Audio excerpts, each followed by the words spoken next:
many of you have ever inherited something from a relative? Right. Maybe a grandparent or a parent who died, and in his or her will they instructed that something be given to you. Well, have you ever been in a situation where a parent or a grandparent died and they intended to leave you something, but your brother or sister would not let you have it?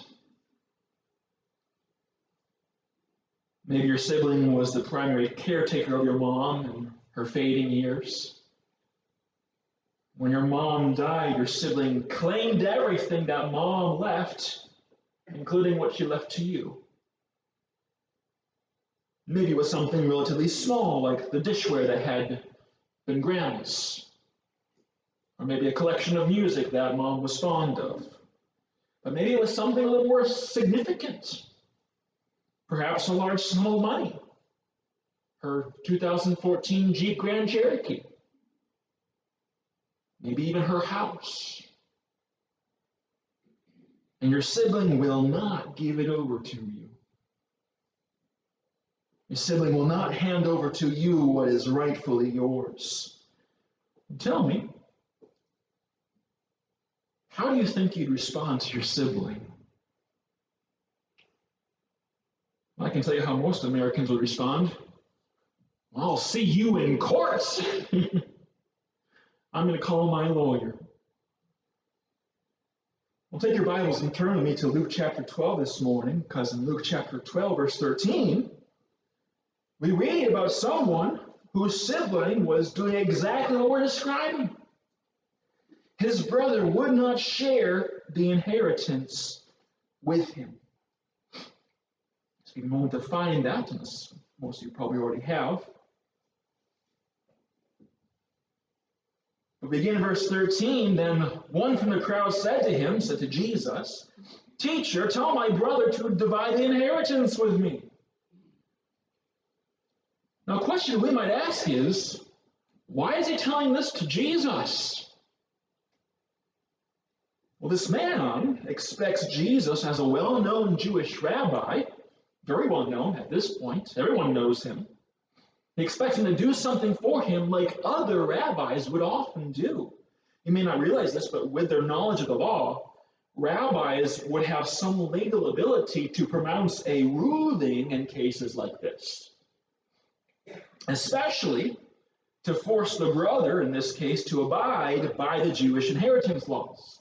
So this man comes to Jesus with the assumption that Jesus would essentially take up his case and see to it that he got his portion of the inheritance. But this man is about to discover that Jesus is not your typical rabbi. You continue reading in verse 14, Jesus' response. Jesus said to him, "Man, who made me a judge or an arbitrator over you?" Now, this is another of Jesus' rhetorical questions he loves to use. Here's another way we could ask this question. Who has made Jesus the kind of person that handles people's arguments over who gets what stuff? Is Jesus some kind of umpire that makes sure everyone gets their fair share of money or stuff in this life? Is that one of the reasons that Jesus was sent from the Father to this earth? Absolutely not. So when Jesus asks the question, "Who made me a judge or an arbitrator over you?" what's the answer? Nobody. That's not my job.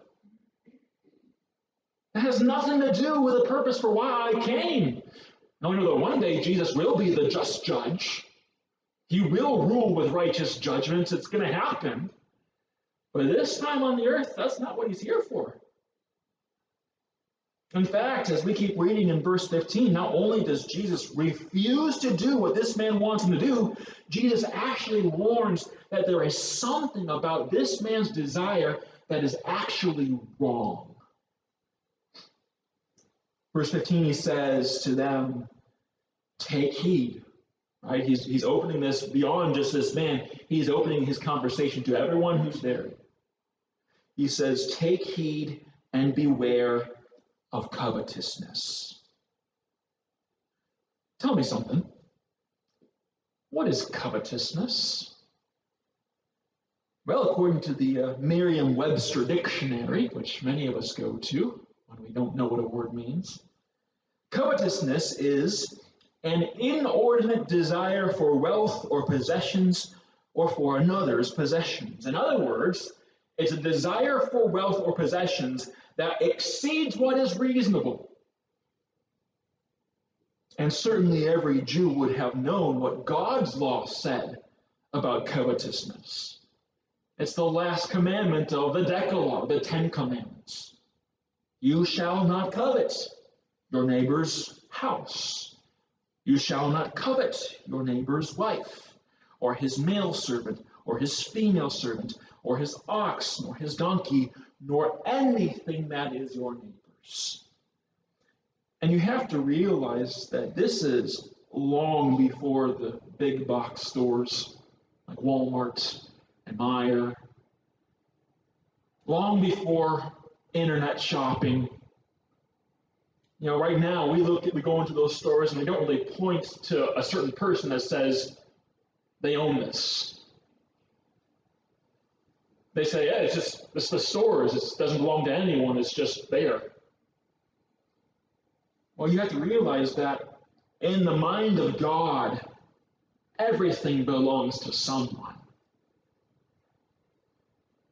And even back then, there was an identifiable owner that belonged to this object belonged to. So God's command here is not just things that happen to be in your neighbor's house or in your neighbor's driveway. This is a broad blanket statement. So God's command covers everything possible that a person might covet, that a person might strongly desire. So when you and I, for instance, see ads or commercials or featured items on display in the mall intended to get your attention, and there begins to stir inside of you a strong desire for that item to be yours, that's the kind of desire that Jesus is warning about here in verse 15. And don't miss what else Jesus is including in his definition of covetousness. What else does Jesus include in these verses? And we just read it. Jesus includes the strong desire of this man who wanted his brother to give him something that was rightfully his. I'm assuming that that's why he wanted this part of the inheritance, because it belonged to him. It was in Dad's will. Divide it with me. And Jesus is pointing out the hard issue here. That's covetousness. Jesus is implying that even for a person to have such strong desires for something that even rightfully belongs to him is also a form of covetousness. And Jesus refuses to help this man get the money or the possessions that he has this strong desire for. But wait a second. Isn't it wrong? Wasn't it wrong for this man's brother to withhold his share of the inheritance? Absolutely. We're not denying that. Of course it's wrong. We'd probably even call it theft. But is Jesus dealing with the wrongness of his brother's theft at this moment? He's not dealing with it. That's a whole other issue. He is dealing with the wrongness of the response of the man who had been wronged. And Jesus warns him and everyone else standing there listening to him to be on guard against this strong desire for wealth or possessions, regardless of whether or not it rightfully belongs to them or not. And Jesus stresses the danger of this kind of desire and how he warns not once, but twice against it. He says, take heed. He also says, beware. If you're using a New King James translation like I have this morning, you'll notice that next to the word covetousness is a little number. And some of you probably just raise right over those numbers. Some of you are like, oh, so what do these numbers and these letters mean? Well, if you have a New King James translation, there's a footnote on the bottom of your page that includes a little three-letter word here next to the word covetousness. And some of you with newer translations actually has it right there in the text. So what's this three-letter word that starts with the letter A? It's the word all. In other words, it's not just one form of covetousness that Jesus is after here. It's all forms of covetousness. It's every kind of covetousness. And Jesus says, be on guard against it. Which means guarding against coveting what belongs to your neighbor, right? 10th commandment. It includes guarding against coveting what you might see in the store or on the internet, something that doesn't necessarily seem to have an owner attached to it. It includes guarding against coveting even something that rightfully belongs to you. All forms of covetousness we need to be on guard against. Which brings us to the critical truth that you and I need to get our minds wrapped around this morning. Look at the end of verse 15. And I want you to give me Jesus' answer to this question I'm about to ask. Here's the question. Why do you and I need to be on our guard against all forms of covetousness? What does it say? Why? Because for what? One's life does not consist in the abundance of possessions. One's life does not consist in the abundance of the things that you or I possess. My friend, you need to grab hold of these words as tightly as you can. Because this is a declaration of Jesus himself about your life and mine. A person's life does not consist in the abundance of his possessions. Do you understand what Jesus is saying here? Jesus is making it clear to everyone who is listening. He has opened this wide open to everyone standing there before him, that accumulating possessions and wealth to yourself is not what life is all about.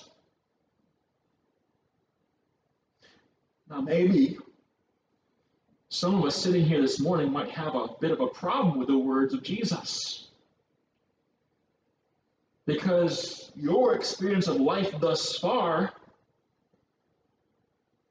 looks like that's what life is all about. I mean, that's how your friends live. That's how your co-workers live.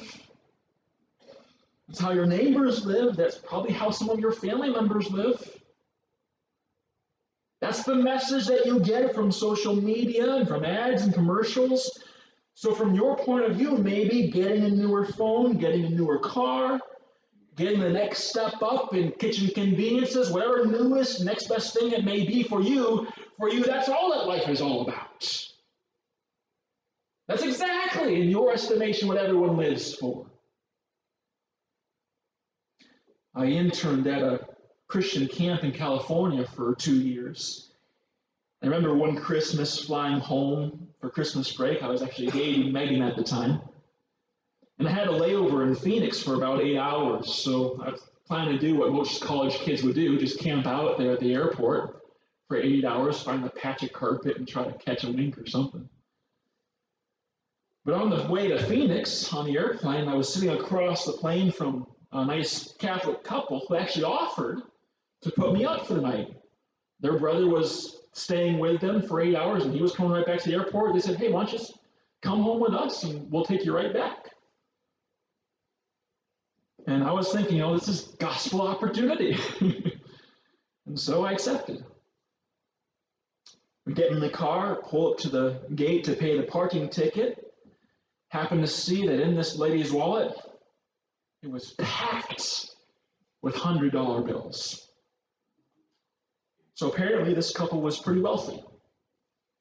I get to their house, which was a gorgeous 2-story house, easily worth $500,000 today, which they said was their second home. Their first one was in Minnesota. We get inside, they get their Crown Cokes, I get my regular Coke, and then they began to look at ads in the paper. And guess what they're looking at? Homes for sale. From my perspective, the accumulation of possessions to themselves seemed to be what their life consisted of. The accumulation of houses, the accumulation of money to buy more houses, the accumulation of possessions to furnish those houses.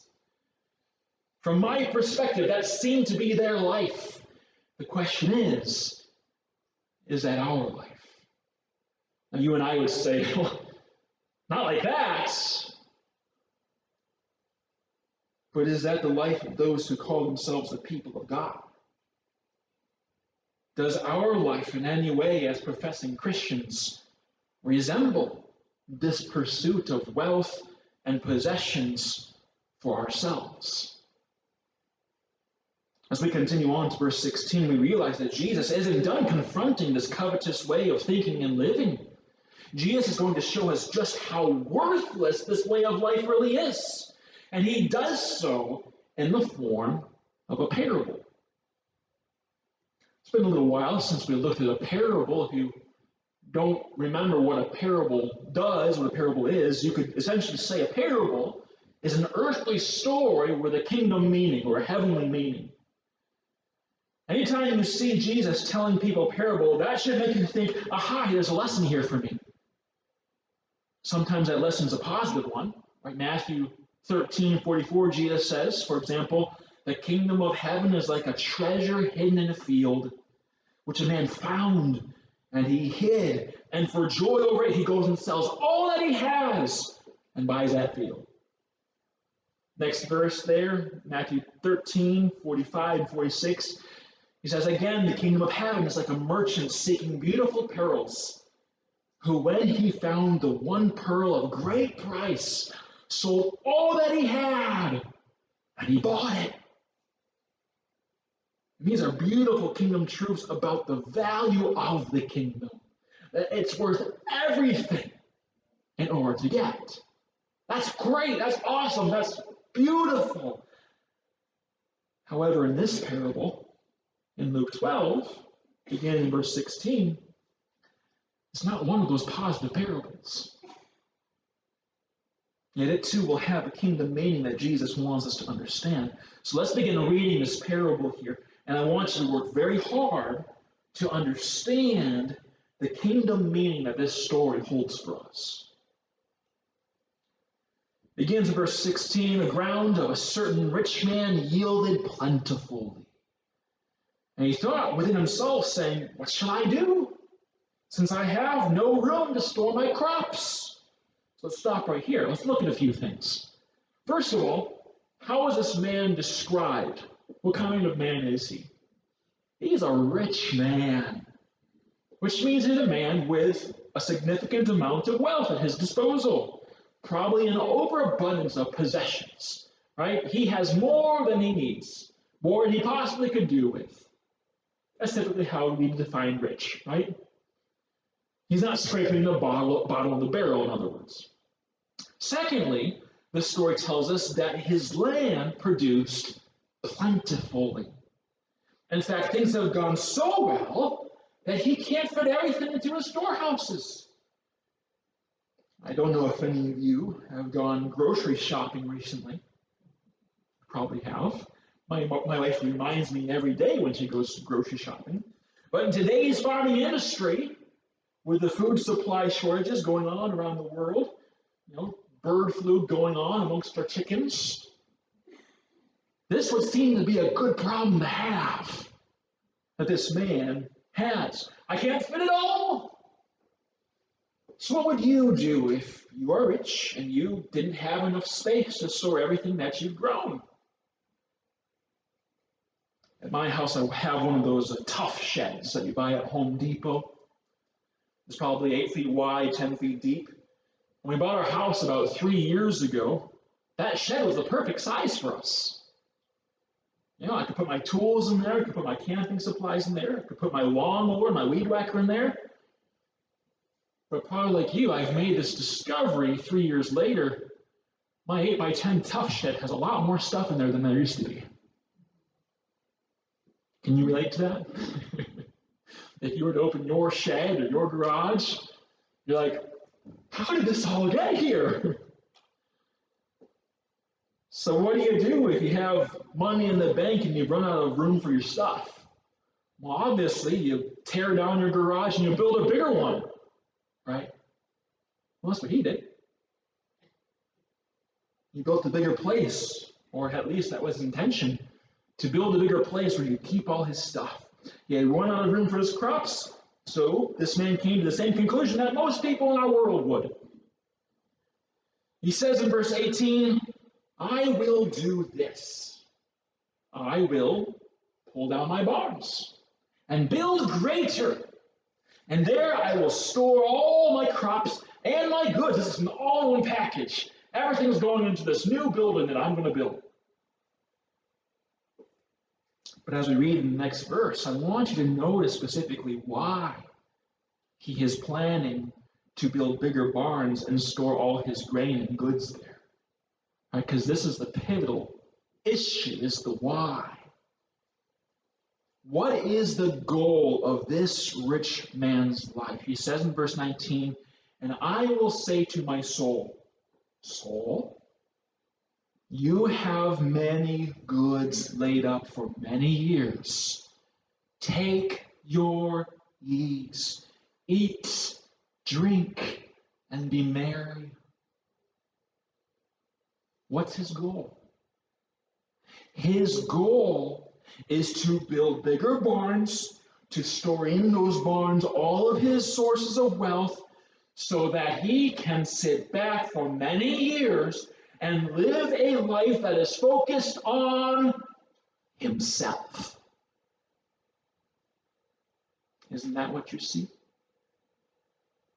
Is that what it says there? That's what it says. I will be able to kick up my feet and relax. I will be able to take my fill of food and drink. I will be able to have myself a grand old time for many years. I can picture it all now. I have the resources to do it. And I'm going to make this plan of future self-pleasure and self-satisfaction a reality. Starting tomorrow, those old barns, they're coming down in order to make way for a future completely focused on me.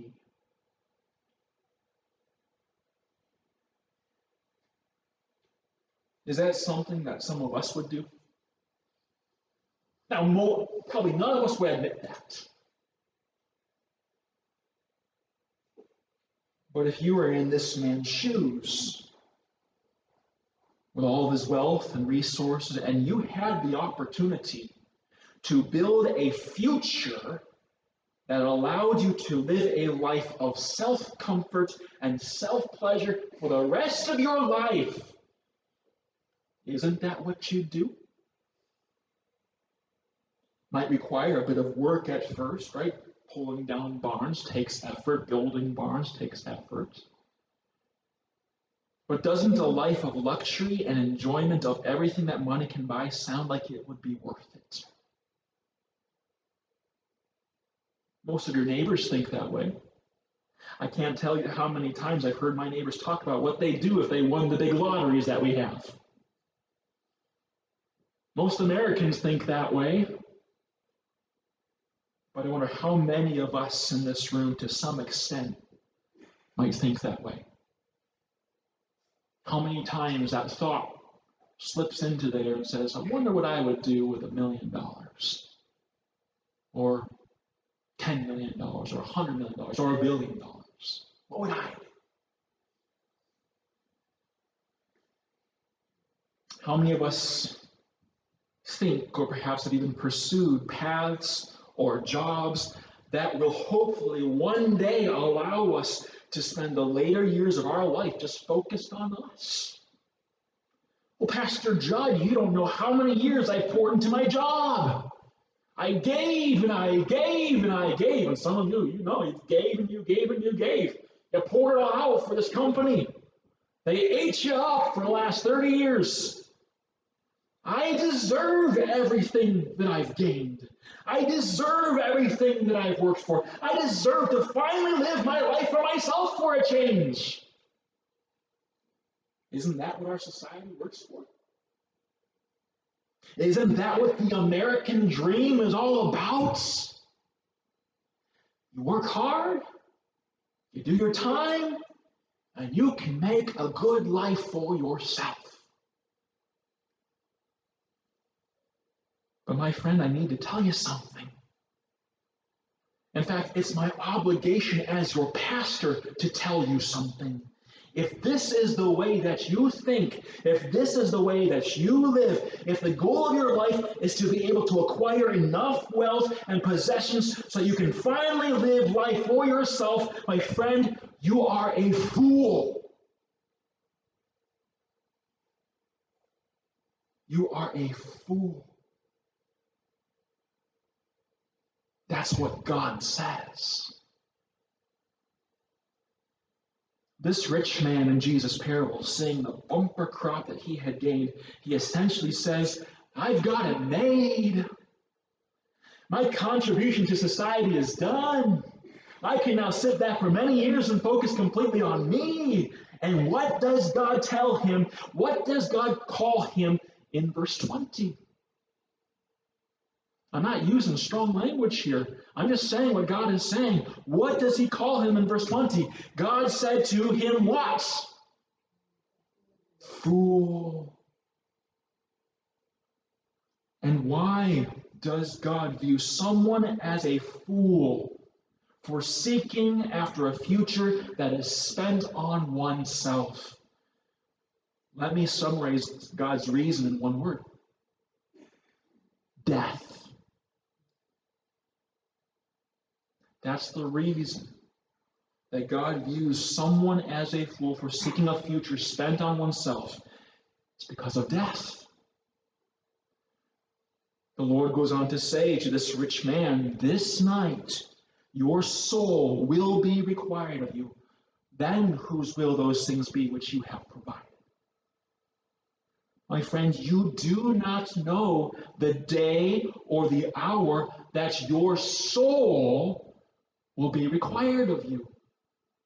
You do not know the day or the hour that you are going to die. The rich man in this story hadn't even torn down a single board of his old barns. Did you realize that? This is all in his mind. But even the self-seeking and self-pleasing plans that he had crafted together in his mind was deserving of God's labeling him as a fool. His day of death had arrived. Remember that this rich man's land had produced a bountiful harvest. Guess what? He wasn't even going to enjoy one grain of it because it was going to someone else. And all of his wealth, all of his produce, everything that he had spent his life up to that moment for, and everything that he intended to store up for a future spent on himself, it was all about to become the possessions of somebody else. And listen carefully to Jesus' final words for us this morning, verse 21. So is he. What is he? A fool is he who lays up treasure for himself and is not rich toward God. The earthly story of the rich man is done at this point. But here in verse 21, we discover the kingdom meaning that Jesus has for us. And the meaning is this: if you lay up treasure for yourself, like this rich man in the story intended to do, if you give your life to the accumulating of possessions and wealth with the purpose of using it for your own self-pleasure, and you do not live a life that is rich toward God, my friend, you are a fool. Because death is going to take it all away. And all the preparation that you have done for yourself, all the hard years of labor that you've given to your employer, it's all going to end up benefiting someone else. My friend, I beg you, do not live chasing the higher pay raise, chasing the greater comforts of this life, because you do not know when the light of this life will suddenly come to an end. It'll be over. All you've worked for, gone. Do not waste your life pursuing wealth and possessions. Life does not consist in the abundance of possessions. Do not live this life foolishly by laying up temporary treasures for yourself. There is another way of life that Jesus calls you and I to live that far surpasses anything that this world has to offer. By God's grace, we will see what that way of life is in greater detail when we return next Sunday. Let's pray together. Our Father, help us to see the futility and the foolishness of living this life for ourselves, of building up wealth, of building up possessions for ourselves. Because it's all one day going to be gone, and we don't know when that day is going to be. It might be 30 years from now, it might be 50 years from now, it might be tomorrow. Father, help us to see with your perspective, with the perspective of Jesus Christ. Help us not to be the fool that the rich man of this parable was. To think that we can enjoy, truly enjoy, to any real extent, a life lived for self, when we think of the fact that it's all going away. Father, help us to have your mind and your perspective about these things. In Jesus' name, amen.